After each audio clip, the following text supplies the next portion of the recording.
A billionaire CEO. A collapsing AI system. 2 million people watching the world's smartest machine fail live on stage.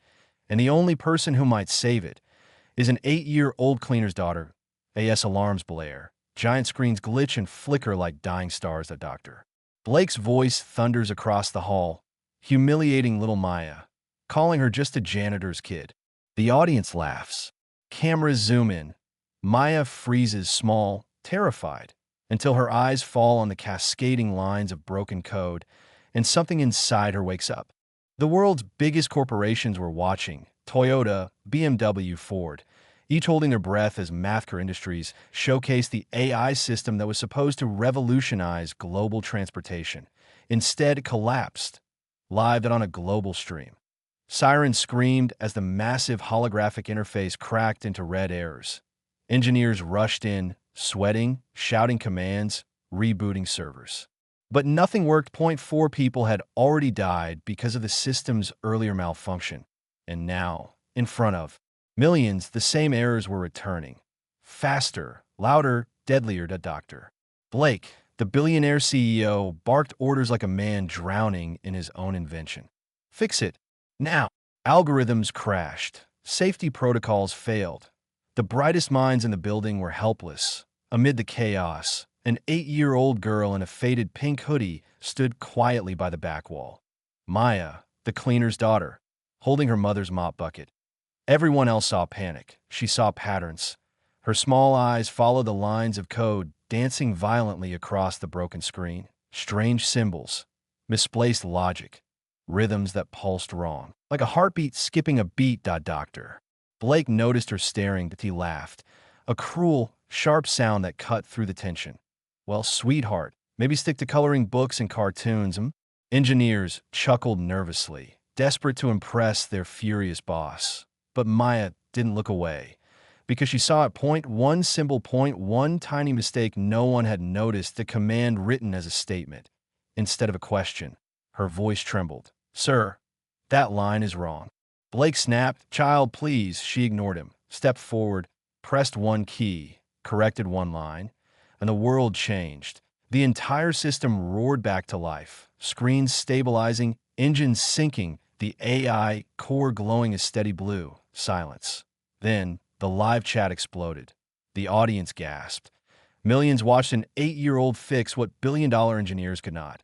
Maya just stepped back quietly as the world finally noticed her. For a moment, no one in Mathker's grand auditorium breathed. The AI system, seconds ago a burning wreck, was now stable, humming softly like a newborn waking from a nightmare. The engineers stared, frozen, their hands still hovering over dead keyboards. Security teams exchanged confused looks. Investors lowered their phones in disbelief. And high above, in a row of VIP balconies, CEOs from Toyota, BMW, Ford, Hyundai, Mercedes, every global giant, leaned forward at the same time, all because of one little girl in a pink hoodie. Maya, the cleaner's daughter. The child who wasn't supposed to speak, that wasn't supposed to touch anything, that wasn't supposed to be here. But she had done the impossible in front of millions. Doctor Blake's face twitched between fury and embarrassment as he marched toward her. What did you do? He hissed, jaw tight, voice trembling with insult. Maya didn't step back. She simply pointed at the floating line of code glowing on the hologram. That symbol, that was wrong. One of the senior engineers whispered, Hey, he's right. The kid's right. We missed that. Another. How did we miss that? That's basic syntax. Maya blinked, confused. It looked wrong, so I fixed it. The room erupted, not in applause, but in heated, panicked whispering. The brightest minds in Silicon Valley had been exposed by an 8-year-old, and the world had watched it happen live.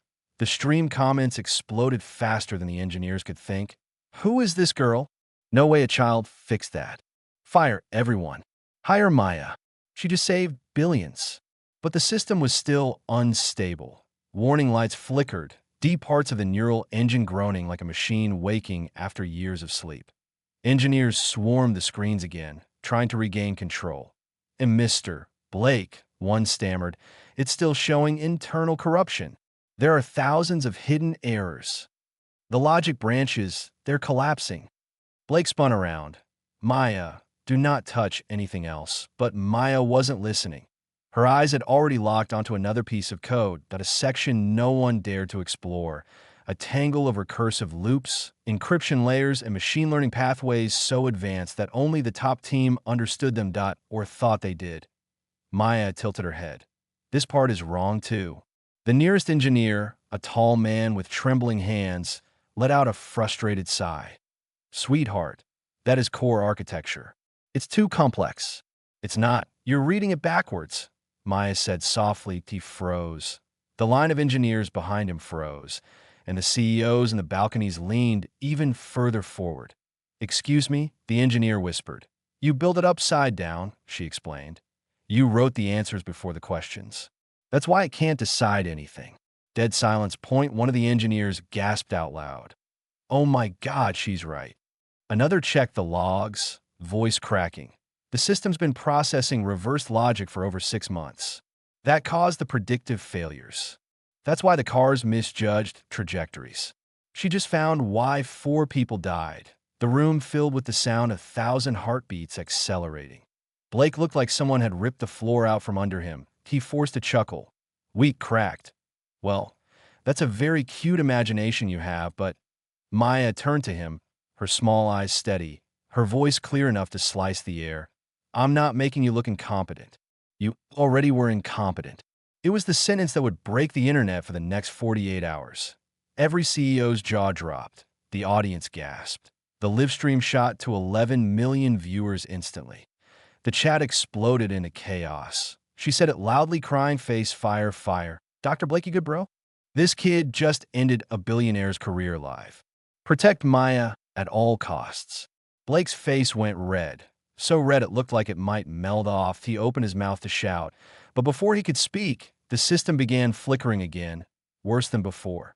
Lines of code scrambled, unraveling like a storm eating the digital sky. Engineers panicked. It's crashing again. Logic trees collapsing. We're losing the neural core. Maya stepped forward without fear.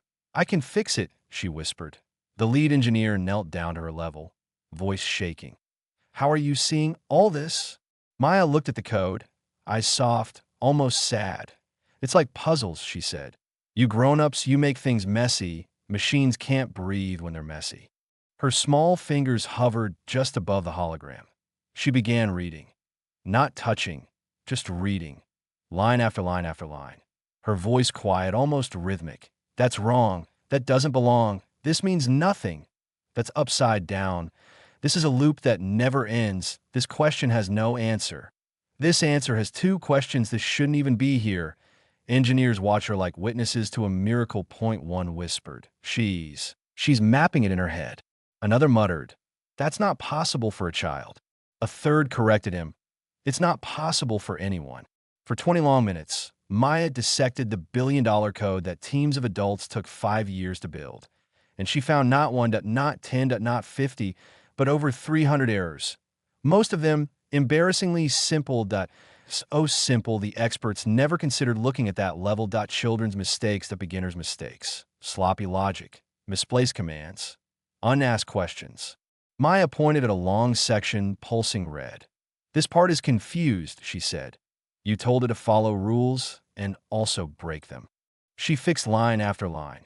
And with every correction, the AI core stabilized, like a wounded animal finally allowed to breathe. The engineers stood in awe. The CEOs stood speechless. The world stood still. When she finished, Maya wiped her hands on her hoodie, like she was done coloring a picture, and stepped back. It should work now, she said simply. And the AI woke up, fully, powerfully, perfectly. A living, breathing intelligence, reborn at the hands of an 8-year-old girl. The child who embarrassed Silicon Valley. The child who corrected an entire industry. The child who did what billionaires, scientists, and global giants could not.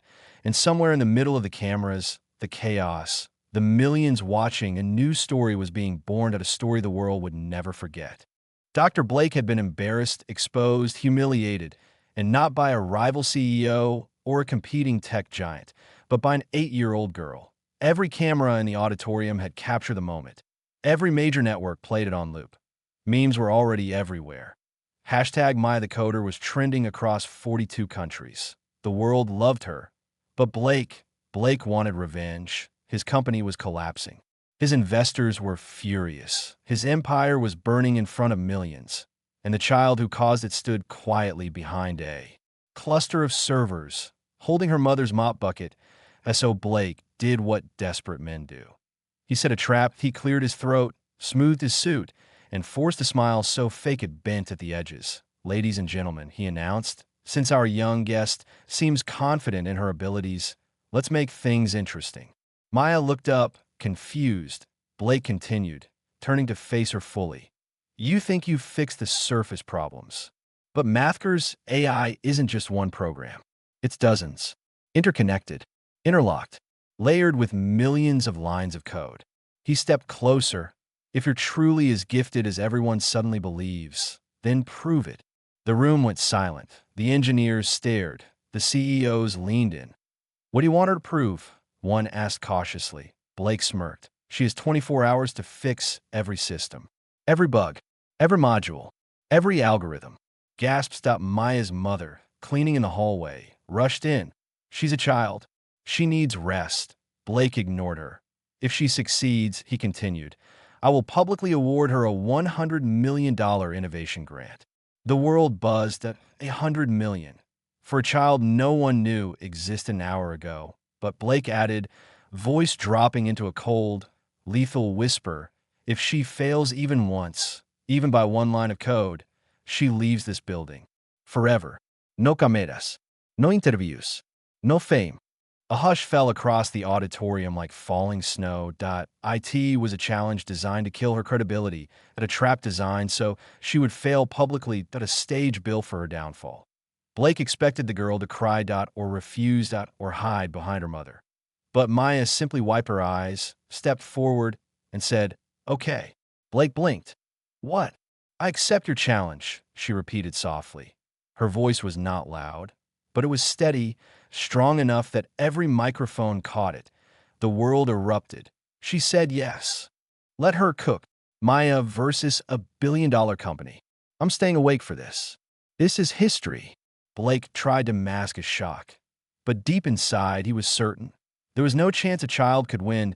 The 24-hour war begins. A glass-walled observation room was prepared.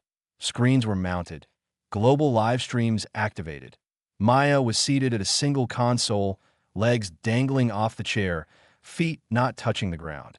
Next to her sat a giant holographic interface displaying millions of lines of code. A universe of logic and chaos. Her mother placed a hand on Maya's shoulder. "You don't have to do this." But Maya smiled. "I like puzzles." At exactly 12 p.m., the clock began. 24 hours, and oh mercied, no breaks. Blake stood behind her with folded arms, ready to watch her fall apart. Hour 1. 400 errors from the most adults would have frozen at the sheer complexity. Neural nets intertwined with predictive analytics, security systems woven into autonomous vehicle frameworks, financial models linked to global trading platforms, emergency responses tied to real-world GPS systems. But Maya didn't flinch. She scrolled, read, paused, tilted her head, and began to fix things. Her fingers moved slowly, not like a programmer typing fast, but like a child carefully coloring inside the lines. 20 minutes passed. Then 30. Then I found 400, she whispered. Blake choked. 400 what? Errors, she said. There are more. The engineers looked at the screens and felt sick. She wasn't guessing. She wasn't lucky. She was seeing patterns they had never seen. Not because she was trained, but because her mind wasn't chained to adult assumptions. Hours 4 to 10. Exposing the impassable. Blake began to sweat. Because Maya wasn't slowing down. She was speeding up. Her childlike logic was both simple and impossibly brilliant. "Computers get confused when you don't ask the question right," she murmured. The engineers wrote it down like scripture. Maya found security holes hidden inside encryption layers, leftovers from older versions no one bothered to delete. One of them was so dangerous that hackers could shut down half the world's electric cars with a single command: Wrong instruction patterns in the vehicle operating system, like telling a car, stop only if you're sure stopping won't cause danger. But also, stop if there might be danger. Contradictions that confuse the AI. Life-threatening interface errors, conflicting rules about braking distances, weather responses, and human detection. Financial flaws that could crash markets. The AI had access to trading systems that a single miscalculated prediction could trigger global chaos. Line after line, Maya exposed mistakes the experts never imagined. Not because she was smarter, but because she wasn't proud. She wasn't competing. She wasn't proving anything. She was just solving puzzles. 11. The 800th ROR crowds gathered outside Mathker's headquarters, holding signs, "Let Maya work. Protect the Prodigy. She's saving lives. Fire Blake." Inside, the live stream soared from 11 million to 38 million viewers. Hollywood directors, professors, world leaders, every tech company on Earth. Everyone watched the little girl who refused to break. 11 hours in, Maya whispered, "That's 800. 800 mistakes?" An engineer repeated, stunned. "No," Maya said. 800 bad questions. She pointed at the code. "You told the AI to guess things. You never taught it to ask." A hush filled the room. The CEOs exchanged glances. This child was redefining machine intelligence in real time. Blake looked like a man ready to collapse. His entire reputation, legacy, and fortune were being dissected by a girl who still rode her way backwards. Hours 12 to 20, night coffee, and a child who doesn't quit by midnight. The staff was exhausted. Engineers were slumped on chairs, caffeinated to their limits. But Maya, she was still working. She asked for nothing except crayons so she could draw diagrams when the code became too crowded. She filled pages with arrows, squares, circles, patterns, loops, questions, answers. The images made no sense to anyone else, but they made perfect sense to her. She's reverse engineering the architecture with crayons, an engineer whispered, and it worked. Every drawing solved another piece. Hour 21. The twist, a massive error surfaced. One so deeply buried that it wasn't supposed to be detectable, that if the AI had gone live globally, it would have caused millions of vehicles to miscalculate distances. Disaster. Deadly disaster. Everyone froze. "And Maya, can you fix this one?" An engineer asked. Maya studied it for a long time. Finally, she nodded. "You asked the question backwards again." And she fixed it, just like that. Hour 24, tune pitch at exactly 11:59 a.m., Maya pressed one final key. The AI system glowed a perfect white blue, alive, stable, intelligent, safe. Blake staggered back. The engineers burst into applause. The CEOs stood in awe. The live stream went nuclear. The child had done the impossible. She didn't just fix the AI, she saved an entire global industry. She saved lives, she made history, and she proved that sometimes the smallest mind sees the biggest truth. The world had barely begun celebrating Maya's 24-hour miracle when Dr. Blake, cornered and trembling, made his move. He stepped in front of the cameras. Thousands in the auditorium, millions watching online, and forced a triumphant grin across his face. The kind of grin a drowning man wears when he thinks he's seen land. "Ladies and gentlemen," Blake announced loudly, wiping sweat from his forehead, "the issues we've seen today were the result of sabotage." The room froze. "Sabotage?" An engineer whispered. Reporters leaned forward in disbelief. Blake continued, louder, more theatrical, his fear masked behind expensive confidence. "Yes, hackers tried to breach our systems. They infiltrated our core code. This entire mess," he gestured around, "was caused by external manipulation." His voice echoed through the hall. Online comments exploded. "Hackers? Is this true? Was Maya fixing hacker damage?" Blake wasn't done. "We owe gratitude to our young assistant for helping uncover the tampering. Mathker Industries was attacked, but we have prevailed." He tilted his head toward Maya, as if offering her a benevolent blessing, placing her in the role of a useful little mascot. But Maya just stared at him, small, silent, confused, because she knew something Blake didn't know. Children see through adults' lies the moment the rhythm of truth breaks. And Blake's lie broke loudly. He kept talking, voice rising. Our programmers are brilliant. Our systems are pristine. The only reason things broke was because of illegal external access. And rest assured, we will investigate this sabotage fully. Cheers rose from a few desperate employees hoping to save their jobs, but the rest of the room, silent. Watching, everyone waited for Maya's reaction. She stood there, tiny, exhausted, still holding the crayon she had used to map out the entire neural architecture, and blinked up at Blake. Then she asked, in the calmest, most innocent voice, "Then why do the hackers make the same spelling mistakes as your own programmers?" The silence hit harder than an explosion. People in the front row gasped. Someone dropped a clipboard and a cameraman actually whispered, "Oh my God." Blake's face drained of color. His voice cracked.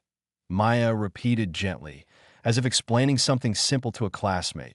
"You said hackers changed the code, but all the mistakes were just like the ones in your company files. Same shortcuts, same missing capital letters, same wrong questions, same lazy endings, even the same bad loops." She frowned softly. "Hackers don't copy your bad habits." The auditorium erupted. Cameras zoomed and engineers' jaws dropped. Viewers online screamed in capital letters. She just ended him again, loudly crying face, "Fire, fire, fire, fire." The spelling mistakes? "I am screaming." Blake lied. She caught him in 5 seconds. Blake staggered back, speechless. But the world wasn't done. Carter, Mathker's oldest, most respected engineer, stepped forward. He had worked at the company since its founding. His beard was gray, his voice steady, and his reputation flawless. He cleared his throat. "What the little girl said is correct." The room turned to him. Carter took a deep breath. These errors weren't from hackers. They're internal. They match our old code, logs exactly. Blake spun toward him. "Carter, shut up." Carter ignored him. "These mistakes go back years. The training material we used was wrong, outdated, misleading. Our programmers weren't incompetent. They were trained wrong." Maya looked up. "So the students copied the same mistakes because they learned the wrong way?" Carter nodded sadly. "Yes." The truth washed over the room like cold water. Maya hadn't just fixed bugs. She had uncovered a secret no one was supposed to know. Mathker's entire foundation was broken. Not hacked, not attacked, just built wrong. For years, Blake's face twisted. "Carter, you're destroying us. Don't you understand?" Carter didn't let him finish. "No, Blake. You destroyed us. You forced impossible deadlines. You slashed training budgets. You cut senior mentors. You fired half the QA team. You bragged we could ship faster than anyone else." He pointed at the giant floating display of recent errors Maya had highlighted. This is the result." Another engineer stepped forward, trembling. "I was told to copy-paste old modules to meet Blake's deadlines. A second, we were punished for reporting flaws. A third, we asked for more time, more staff, better testing. Blake rejected everything. A fourth, we begged him to slow down before someone got killed." The auditorium became a confession booth. One by one, employees stepped forward. Their voices shook, but they kept speaking, because standing in front of them was the one person who had forced the truth into the light, a child, an 8-year-old with crayons who saw what adults ignored. Blake tried to regain control. He raised his hands, shouting, "Stop! All of you stop!" But nobody stopped, because now the truth had momentum. That a reporter stood up. "Dr. Blake, is it true you slashed audit budgets?" Another, "Is it true you refused independent safety testing?" Another, "Is it true 4 people died because of these same errors?" Blake stumbled backward. No, you're twisting it. Maya tugged gently at her mother's sleeve. "Why is he yelling?" Her mother bent down, brushing Maya's hair. "Because liars yell when their lies stop working." The world heard that line. The microphones picked it up. That IT went viral instantly. Blake was drowning now, thrashing. "This child doesn't understand anything. She doesn't know how corporations work. She doesn't understand development cycles." Carter spoke again, firm and final. "She understands the truth. That's more than you can say." The CEOs in the upper balconies whispered to each other. Phones buzzing. Blake's investors stood up and walked out.